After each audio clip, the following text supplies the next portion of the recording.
जय हिंद दोस्तों। इस वीडियो में हम समझेंगे पुष्प तथा इसके विभिन्न अंगों के बारे में। देखिए, पुष्प जिसे फूल के नाम से भी जाना जाता है, इसे अंग्रेजी में फ्लावर कहते हैं। ठीक है। पुष्प के अध्ययन को एंथोलॉजी कहते हैं। पुष्प जो है किसी भी पौधे का लैंगिक जनन अंग होता है, जिसकी मदद से पौधा जो है लैंगिक जनन की क्रिया को संपादित करते हैं। फूल के अंतर्गत दो प्रकार के अंग पाए जाते हैं। किसी भी पुष्प के अंतर्गत दो प्रकार के अंग पाए जाते हैं। एक होता है सहायक अंग, एक होता है सहायक अंग, जबकि दूसरा जो है ये होता है आवश्यक अंग। दूसरा होता है आवश्यक अंग। सहायक अंग को अंग्रेजी में एसेसरी ऑर्गन्स कहते हैं, जबकि आवश्यक अंग को अंग्रेजी में एसेंशियल ऑर्गन्स कहते हैं। सहायक अंग जो है फूल के अंदर उपस्थित वे अंग है जो लैंगिक जनन की क्रिया को नहीं करते, बल्कि लैंगिक जनन की क्रिया में सहायता प्रदान करते हैं। सहायक अंग के अंतर्गत फूल के दो अंग आते हैं। सबसे पहला कहलाता है बाह्य दलपुंज। पहला कहलाता है बाह्य दलपुंज, और जबकि दूसरा जो है ये कहलाता है दलपुंज। दूसरा कहलाता है दलपुंज। जबकि आवश्यक अंग के अंतर्गत भी फूल के दो अंग आते हैं। सबसे पहला जो है ये कहलाता है पुमंग, और जबकि दूसरा जो है वो कहलाता है जायांग। ठीक है। देखिए, अब बाह्य दलपुंज जो है इसे अंग्रेजी में कैलिक्स कहा जाता है, जबकि दलपुंज को अंग्रेजी में कोरोला कहा जाता है। पुमंग को अंग्रेजी में एंड्रोशियम कहते हैं और जायांग को अंग्रेजी में गायनेसियम कहते हैं। अब समझते हैं सबसे पहले बाह्य दलपुंज के बारे में। बाह्य दलपुंज जो है फूलों का सबसे बाहरी भाग है, जो कोमल फूलों की सुरक्षा करता है। बाह्य दलपुंज हरे रंग का होता है, क्योंकि एक इसमें विशेष प्रकार का वर्णक पाया जाता है जिसे क्लोरोफिल कहते हैं। क्लोरोफिल की मदद से ये प्रकाश संश्लेषण की क्रिया को संपादित करते हैं और अपना पोषक पदार्थ प्राप्त करते हैं। इसके एक इकाई को बाह्य दलपुंज के एक इकाई को बाह्य दल कहते हैं। ठीक है। इसे अंग्रेजी में सेपल कहा जाता है। बाह्य दलपुंज के एक इकाई को बाह्य दल कहते हैं। ठीक है। अब बाह्य दल के समूह को बाह्य दलपुंज कहते हैं। अब हम समझते हैं दलपुंज के बारे में। देखिए, दलपुंज जिसे अंग्रेजी में कोरोला कहा जाता है। दलपुंज जो है किसी भी फूलों का सबसे सुंदर भाग होता है, जो विभिन्न रंगों का होता है। ठीक है। जबकि कैलिक्स जो है केवल हरे रंगों का होता है। दलपुंज जो है अपने सुंदरता के कारण विभिन्न जीवों जैसे मधुमक्खी, तितली या अन्य जीवों को अपनी तरफ आकर्षित करता है, जो परागन में कारक की भूमिका निभाता है। दलपुंज के एक इकाई को दल कहा जाता है। दलपुंज के एक इकाई को दल कहते हैं, है ना। दल के समूह को, यानी कि दलों के समूह को दलपुंज कहते हैं। ठीक है। अब हम बात करते हैं पुमंग का। देखिए, पुमंग जो है किसी भी पौधे का किसी भी फूल का नर जनन अंग है। ठीक है। इसके एक इकाई को पुंकेसर कहा जाता है। पुमंग के एक इकाई को पुंकेसर कहा जाता है। इसे अंग्रेजी में स्टामेन कहते हैं। इसकी संरचना कुछ इस प्रकार से होती है। ठीक है। ये जो ऊपर वाला संरचना है, जो थैलीनुमा संरचना है, इसे पुंकेसर कहा जाता है। इसको परागकोश कहते हैं। इसे परागकोश कहते हैं। ठीक है। और ये धागे नुमा जो संरचना है, इसको फिलामेंट कहते हैं। इसे कहते हैं फिलामेंट। ठीक है। परागकोश के अंदर दो लोब पाए जाते हैं, है ना, यानी कि दो पाली पाई जाती है। दोनों पाली एक दूसरे से जिस संरचना के द्वारा अलग होती है उसे कनेक्टिव कहते हैं, और हिंदी में योजी कहते हैं। हिंदी में योजी कहते हैं। इस पराग कोश के अंदर छोटे छोटे कण पाए जाते हैं। पराग कोश के अंदर छोटे छोटे कण पाए जाते हैं जिसे पराग कण कहते हैं, जिसे पराग कण कहते हैं। इसे अंग्रेजी में पोलन ग्रेन कहा जाता है। पराग कण जो है किसी भी फूल का नर युग्मक होता है। ठीक है, अब हम बात करते हैं जायांग के बारे में। देखिए जायांग, जिसे अंग्रेजी में गायनेसियम कहा जाता है। ठीक है, यह जो है किसी भी फूलों का मादा जनन अंग है। इसके एक इकाई को अंडप, इसके एक इकाई को अंडप या कार्पेल कहते हैं। इसे स्त्री केसर भी कहा जाता है। इसकी संरचना जो है कुछ इस प्रकार से होती है। ठीक है, अब देखिए जो इसका सबसे ऊपरी भाग है ना, ये कहलाता है वर्तिकाग्र। ये कहलाता है वर्तिकाग्र, जिसे अंग्रेजी में स्टिग्मा कहा जाता है। इसका जो सबसे आधारीय भाग है, जो फूली हुई संरचना के रूप में है, इसे ओवरी कहते हैं अंग्रेजी में, और हिंदी में अंडाशय कहते हैं। हिंदी में अंडाशय कहा जाता है। ठीक है, और ये बीच वाला भाग जो है इसको वर्तिका कहते हैं। इसको वर्तिका कहते हैं, जबकि इसको अंग्रेजी में स्टाइल कहा जाता है, अर्थात वर्तिका, वर्तिका और अंडाशय, और इंग्लिश में स्टिग्मा, स्टाइल और ओवरी। अंडाशय के अंदर जो है छोटे छोटे कण पाए जाते हैं। अंडाशय के अंदर छोटे छोटे कण पाए जाते हैं जिसे बीजांड कहा जाता है, जिसे बीजांड कहा जाता है। इसे अंग्रेजी में ओव्यूल कहते हैं। निषेचन के पश्चात ये अंडाशय फल बन जाता है। निषेचन के पश्चात ये अंडाशय फल बन जाता है, जबकि निषेचन के पश्चात बीजांड जो है बीज में तब्दील हो जाता है। अर्थात निषेचित अंडाशय ही फल कहलाता है, जबकि निषेचित बीजांड ही बीज कहलाता है।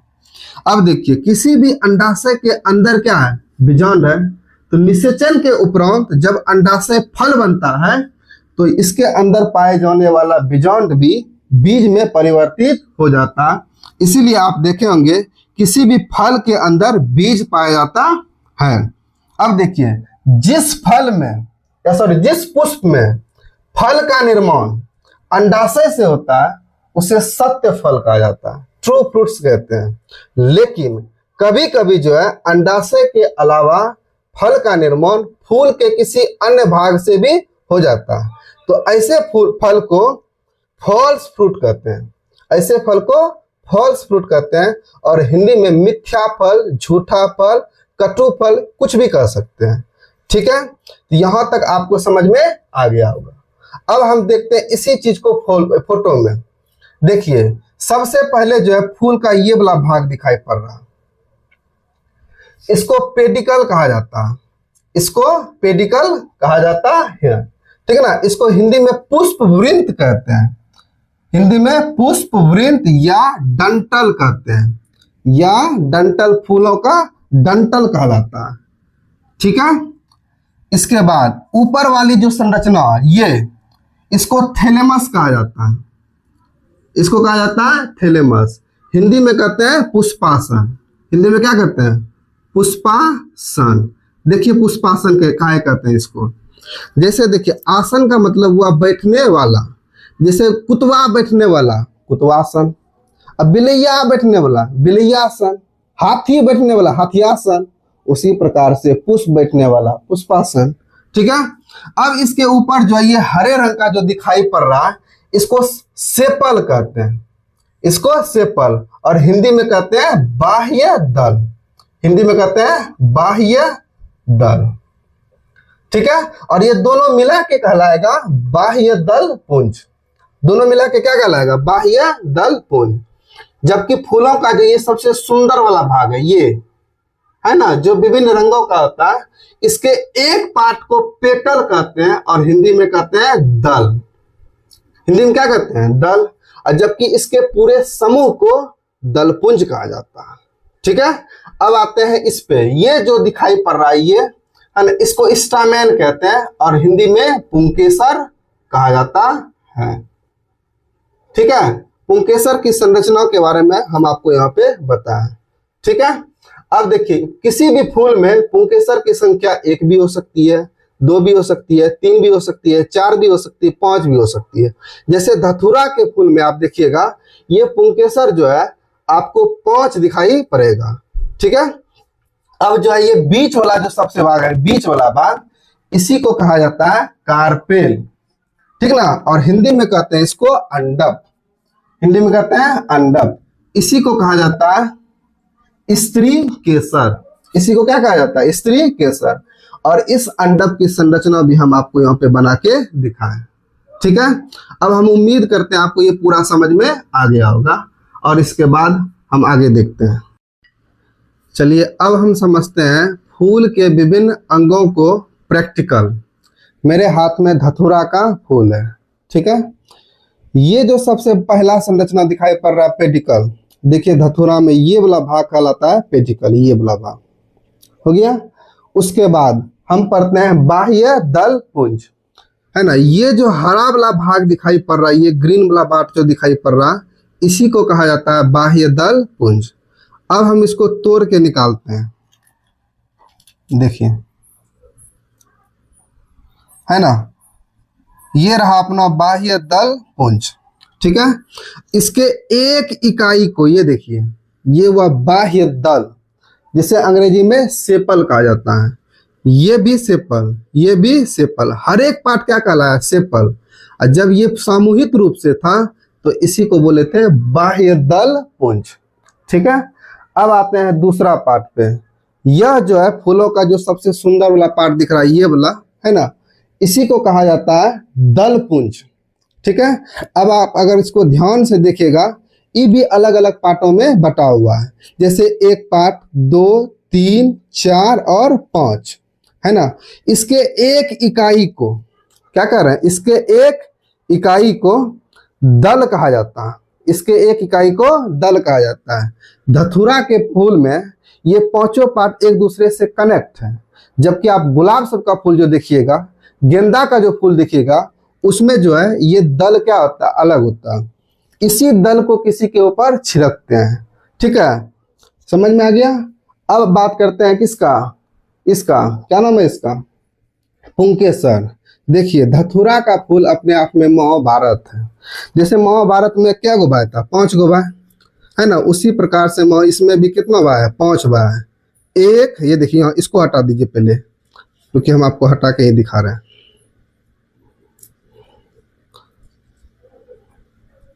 ठीक है, ये देखिए, ये कितना है, 5 गो, 1, 2, 3, 4, 5, है ना। पांडव के अंदर जो 5 भाई थे वही है इसमें भी। अब इसको अगर तोड़ के निकालिएगा, ये एक पार्ट कहलाएगा पुंकेसर। ठीक है, और इसका पूरा समूह कहलाएगा पुमंग। ठीक है, अब पुंकेसर का जो सबसे ऊपर वाला पार्ट दिखा है, ये देखिए, ये इस केवल यहाँ पे रखा हुआ, हम इसको छुएंगे ये हट जाएगा। जैसे यहां से इसको छू के निकाले, ये है हमारा पराग कोश, जिसको एंथर कहा जाता है। ठीक है, इसको जब ऐसे हम स्पर्श कर रहे हैं, इसमें धूल जैसी संरचना दिखाई पड़ रही है, जिसे कहते हैं पराग कण। और ये वाला जो पार्ट है, ये पूरा जो पार्ट है, इसको कहते हैं फिलामेंट।